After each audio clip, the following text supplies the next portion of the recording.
This is Euronews Tonight. Here are your top stories. Moscow responds to the US's security proposals in writing as NATO accuses Russia of deploying more troops to Ukraine's borders. Ukraine condemns shelling in the east of the country, accusing Russian-backed separatists in Donbass of hitting a school. Withdrawing from Mali, French President Emmanuel Macron announces that French and European troops will leave the country, citing growing hostility from the governing military junta. And claims that more Polish opposition figures were illegally targeted using Pegasus spyware. We'll have the story. I'm Helena Humphrey. Thanks for joining me. US President Joe Biden and British Prime Minister Boris Johnson say that Russia could be launching a false flag attack after reports of shelling in eastern Ukraine. Ukrainian officials say a school in the Donbass region was hit by tank fire from Russian-backed separatists. Foreign Minister Dmytro Kuleba confirmed there were no fatalities but said that the attack violated the Minsk agreements. Moscow says there was an exchange of fire between government forces and rebels and blamed the Ukrainian side for firing first. The Kremlin also denied that they're planning to invade Ukraine. This increase in tensions in the region follows NATO's second day of meetings to address the Russia-Ukraine crisis. Secretary-General Jens Stoltenberg maintains that Moscow's military build-up is not normal activity and that there's been no withdrawal of troops. That's despite the Kremlin insisting it is pulling back its military from the border. However, US Secretary of Defense Lloyd Austin says more military units have moved in. We see some of those troops inch closer to that border. We see them fly in more combat and support aircraft. We see them sharpen their readiness in the Black Sea. We even see them stocking up their blood supplies. You know, I was a soldier myself not that long ago, and I know firsthand that you don't do these sort of things for no reason. And you certainly don't do them if you're getting ready to pack up and go home. Well, for more on this, let's cross over to Brussels now. We can speak to our correspondent, Maeve McMahon. Maeve, to begin with, we understand that Russia has now responded to the US's security proposals in writing. What do we know at this stage? Good evening, Helena. Well, we do understand that Russia has sent a written letter to the US delegation regarding these security concerns. We spoke to the US ambassador to NATO regarding this very letter, and she confirmed that they had received it. That said, she did shy away from revealing the contents of that letter, saying that it should be up to Russia to do so. And she also pointed out, and this is what a lot of sources at NATO over the last 2 days have been saying as well, that one can be sending letters to and fro for the next couple of months. But what really needs to happen very, very soon is that both sides sit down around the table to discuss exactly what's going on and try and find a diplomatic way out, instead of having letters that can be misinterpreted by different ways by both sides. Maeve, you also sat down today with NATO chief Jens Stoltenberg on the very day that essentially NATO has accused Russia of lying about its troop numbers and its deployments. What did he have to tell you? I did indeed, and that's the second time I sat down with the NATO chief Jens Stoltenberg in just a couple of weeks. And the last time I spoke to him, it felt like the mood was a little bit more optimistic. But today he told me that the trust in Russia was at its lowest that it's been for a very, very long time, that none of the NATO allies even knew yet what the intentions of Vladimir Putin were, but that they were very, very concerned about them. And that's why the focus of that meeting over the last 2 days was how NATO can defend itself better and about beefing up the support in Eastern Europe, about sending more troops to various countries there in case there would be an attack. We can take a listen now to Jens Stoltenberg speaking to me earlier at the NATO headquarters. He used the phrase, I think it was on Monday or earlier this week, that I was cautiously optimistic. That was based on what we then saw, or the signs that came from Moscow, that they were ready to engage in a diplomatic effort. And we still strongly believe in NATO that we should sit down with Russia and find a political solution, a political way forward.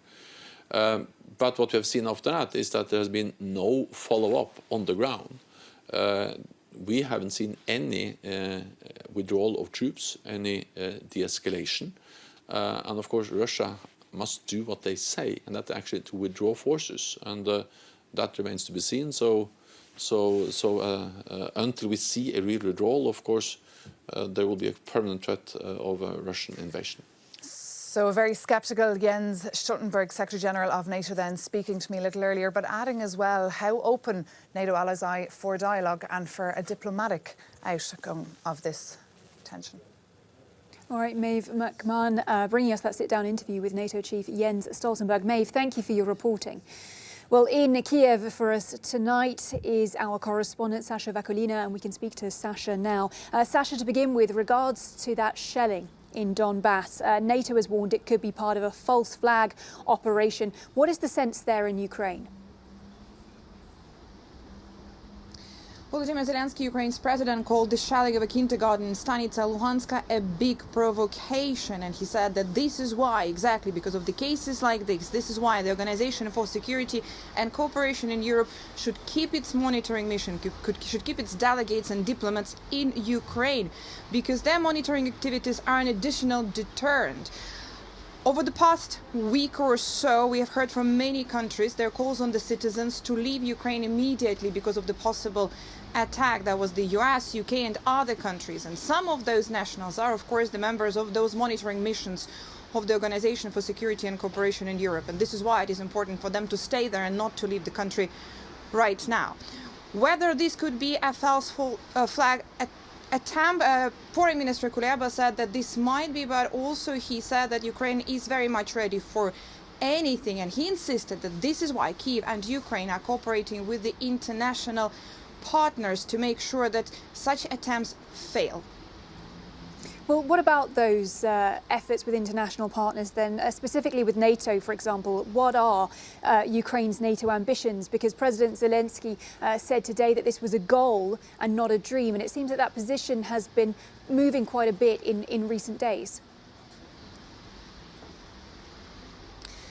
Since the Euromaidan, the Revolution of Dignity 2014 that happened right behind me here at the Independence Square, Ukrainians only increased the way they want to join the NATO and the European Union. And this is not really a choice for them. There is no option when they would say, when they would admit that they cannot join the alliance and they cannot join the European Union. This is why all the rhetoric now about whether Ukraine can join the EU and NATO, and whether it's just a dream.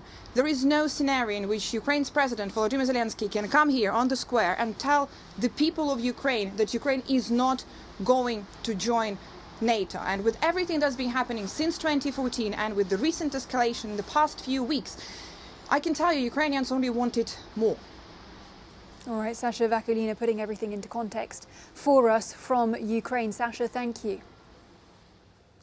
Now, after almost a decade, France and its European partners are to withdraw their troops from Mali. President Emmanuel Macron made the announcement following a meeting of European and African leaders at the Élysée Palace. The pullout will be done over a 4 to 6 month period in coordination with the Malian military. France first deployed troops against jihadists in the country in 2013. And while successful in stemming the extremists' advance, in recent years, militant groups have taken over swathes of territory in the former French colony.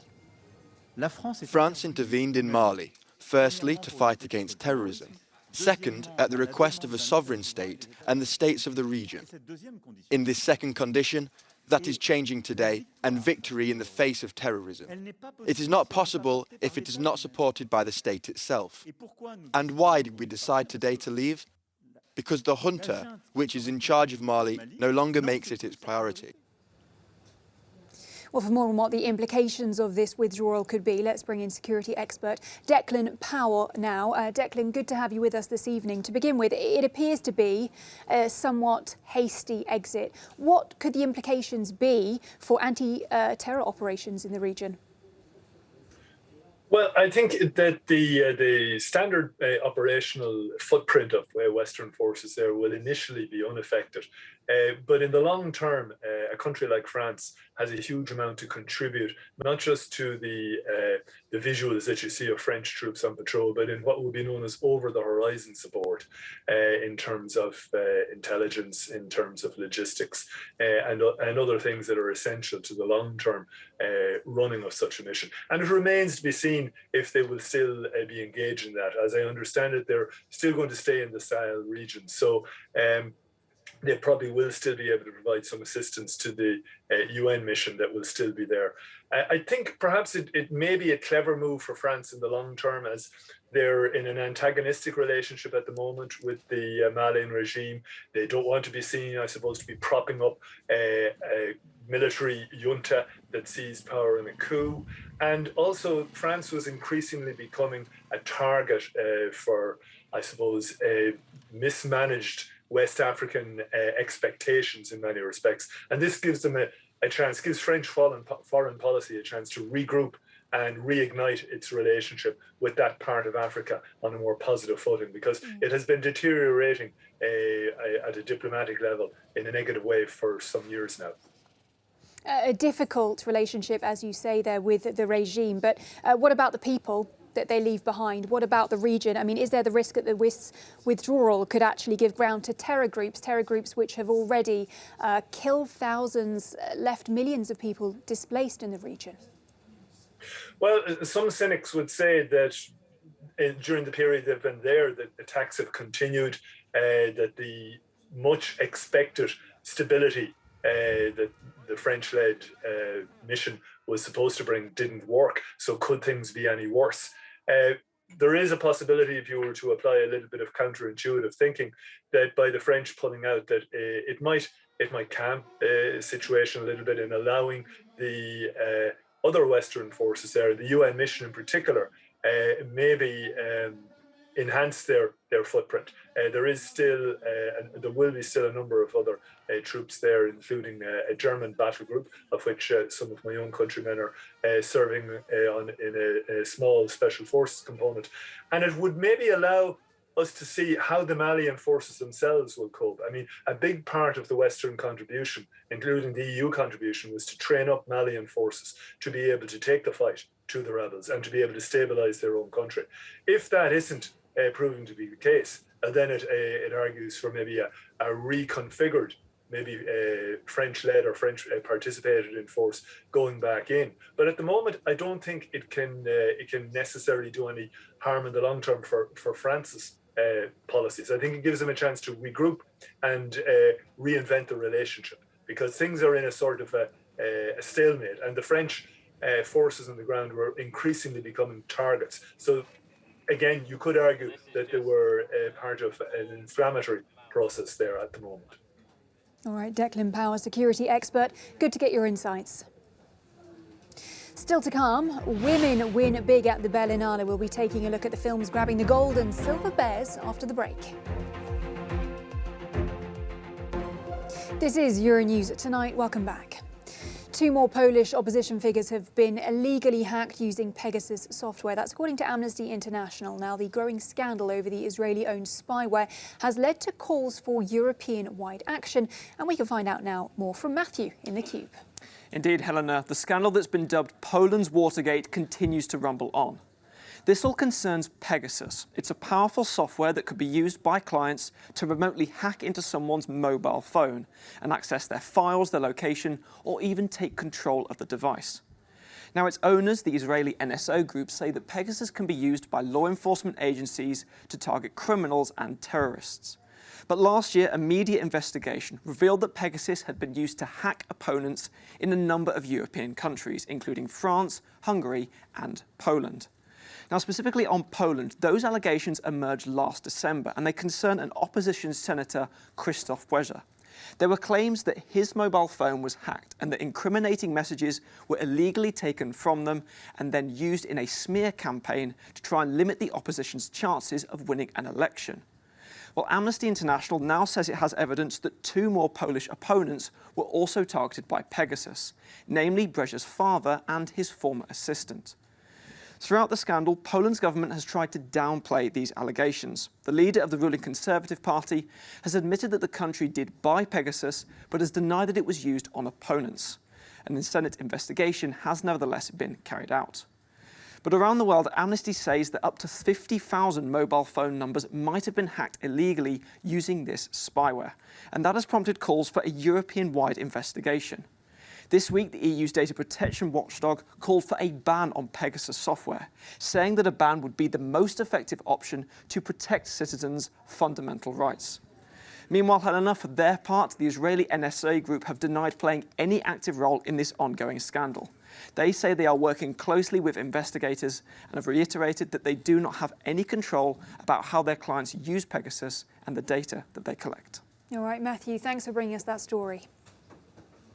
The 72nd Berlin International Film Festival has come to an end, and the big winner on the night was Spanish director Carla Simón, who won the prestigious Golden Bear for her film Alcaraz. For more on the festival, let's go over to Berlin and we can speak to David Moracan, the film editor for Ex-Berliner magazine. David, welcome. Good to see you.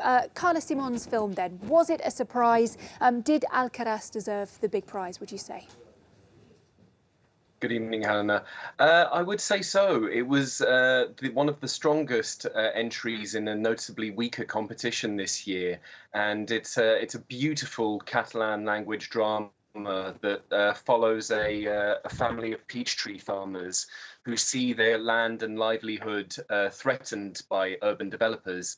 It's a very gentle, very bittersweet story that's incredibly accomplished piece of filmmaking, and the director dedicated it in her speech to people who cultivate the land, which has now become something, as she says, of an act of resistance. So definitely a very worthy winner considering the competition selection this year. And a lot of female talent as well, walking away with prizes.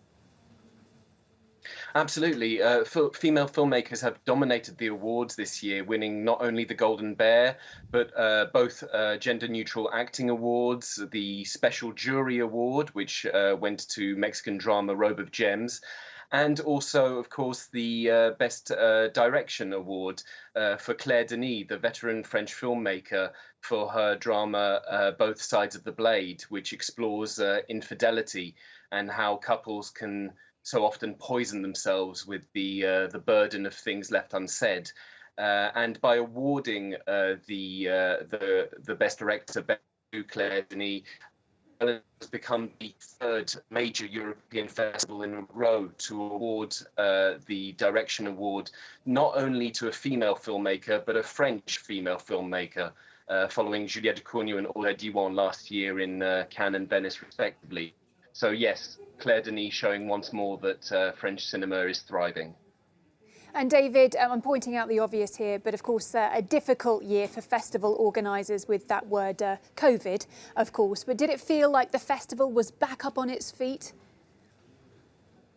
Not quite. It's been a very challenging year for them, and it was an ambitious gambit to start off with, and with a condensed edition, just as many films to see.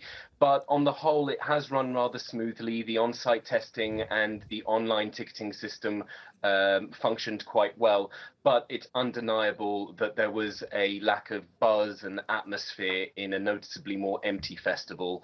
So it's a good start, but now all eyes are on next year, which hopefully will be a bit more of a return to normal. We hope that the Bears will be back and roaring once again. David Moracan, film editor for Ex-Berliner magazine. David, thank you. Now, a government-backed inquiry has found that the Dutch state used extreme violence, often deliberately, during Indonesia's 1940s war for independence. The conclusions of a 4.5-year study contradict authorities in the Netherlands, who have long held the position that violence was sporadic. Now, the report says that the violence was condoned at every level, politically, militarily and legal. Prime Minister Mark Rutte says the investigation's finding were a reason for him to reiterate previous apologies. Russian figure skater Kamila Valieva missed out on a top 3 finish in Beijing after a nervy performance in the free skate event. After landing her opening quadruple jump, the 15-year-old fell on several occasions as her routine fell apart. Now, despite the crowd's efforts to rally support, it became clear that a podium position was unlikely, and while her positive drug test meant that a gold medal was out of the question, the skating star was visibly upset as she left the ice in 4th position. Her Russian teammates secured gold and silver finishes. Well, coming up, faster, stronger and better than ever, we take a look at the artificial intelligence system at the Winter Games, tracking athletes' performances like never before. That's ahead. Welcome back to the programme. Thanks for joining me. From big air to ice skating and ski racing, the jumps, twists and turns of Beijing's Winter Olympic athletes are incredible. And to most of us, it seems impossible to score. But new technology is making competition judging easier for audiences to understand. And our sports editor, Andy Rubini, explains more now. With only a few days to go before the Winter Olympics draw to a close, sports fans from all over the world have been able to enjoy the spectacle in the comfort of their own homes and acquire a better understanding of athletes' performances thanks to the introduction of new technology in Beijing. To find out more about these innovations, we spoke to the CEO of Omega Timing, Alan Zobrist, who with the help of his timekeepers has been providing us with valuable data throughout the Games. Omega is built on its motion sensors and positioning systems introduced in 2018 in Pyeongchang. Now we're using computer vision and artificial intelligence in order to analyze the entire performance of the athletes and as a consequence explain their result in much greater detail. We can tell where they gained or lost points or time. Tell me how this could help fans understand these performances. Typically in figure skating, our computer vision and artificial intelligence systems are analyzing the entire performance of the skaters. So we would be able to analyze in great detail their jumps, how high, how long, and how fast they jump, and as a consequence, really explain the differences of those amazing performances. These information are going to be shared as well to athletes and coaches so that they can eventually adapt their training accordingly. Only in the second step, we will be working very closely with judges in order to eventually also provide that information to them. Alan Zobrist and his team of timekeepers have been working around the clock to provide precise numbers in all of the 15 disciplines on show in Beijing. The closing ceremony of the Games takes place on Sunday.